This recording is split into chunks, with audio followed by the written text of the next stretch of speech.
गुरुर्ब्रह्मा गुरुर्विष्णु गुरुदेवो महेश्वरः गुरुसाक्षात्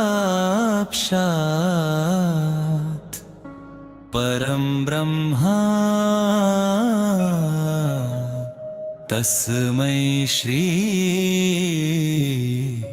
गुरवे नमः।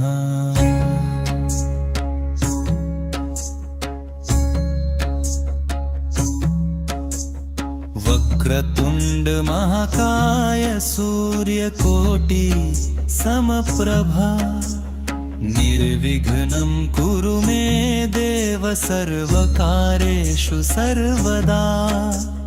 या देवी सर्वभूतेषु शक्तिरूपेण संस्थिता नमस्तस्यै नमस्तस्यै नमस्तस्यै नमो नमः। या कुन्देन्दुतुषारहारधवलाया शुभ्रवस्त्रावृता या वीणावरदण्डमण्डितकरा या श्वेतपद्मासनाया ब्रह्माच्युत शङ्कर प्रभृतिभिर्देवैः सदा वन्दिता। सा मां पातु सरस्वती भगवती निःशेषजाड्यापहा। सर्वमङ्गलमाङ्गल्ये शिवे सर्वार्थसाधिके शरण्ये त्र्यम्बके गौरी नारायणी नमोऽस्तुते।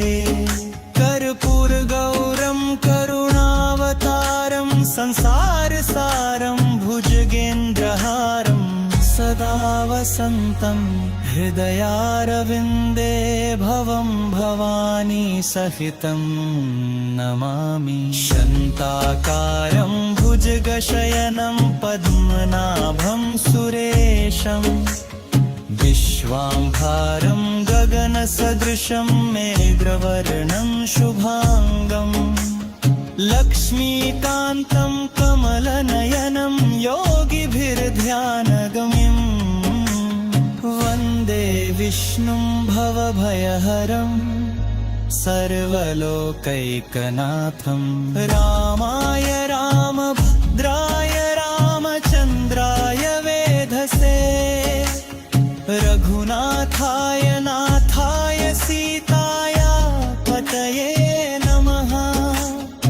आपदामपहर्तारं दातारं सर्वसम्पदां लोकाभिरामं श्रीरामं भूयो भूयो नमाम्यहं।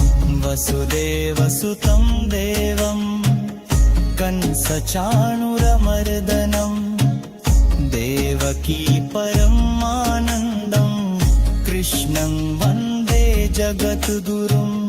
नमो ब्रह्मण्यदेवाय गोब्राह्मणहिताय च जगद्धिताय कृष्णाय गोविन्दाय नमो नमः। नारायणं नमस्कृत्य नरं चैव नरोत्तमं देवीं सरस्वतीं व्यासं ततो जयमुदीरयेत्। मनोजवं मारुततुल्यवेगं जितेन्द्रियं बुद्धिमत्तां वरिष्ठं वातात्मजं वानरयूथमुख्यं श्रीरामदूतं शरणं प्रपद्ये। त्वमेव माता च पिता त्वमेव पुमेव बन्धुश्च सखा त्वमेव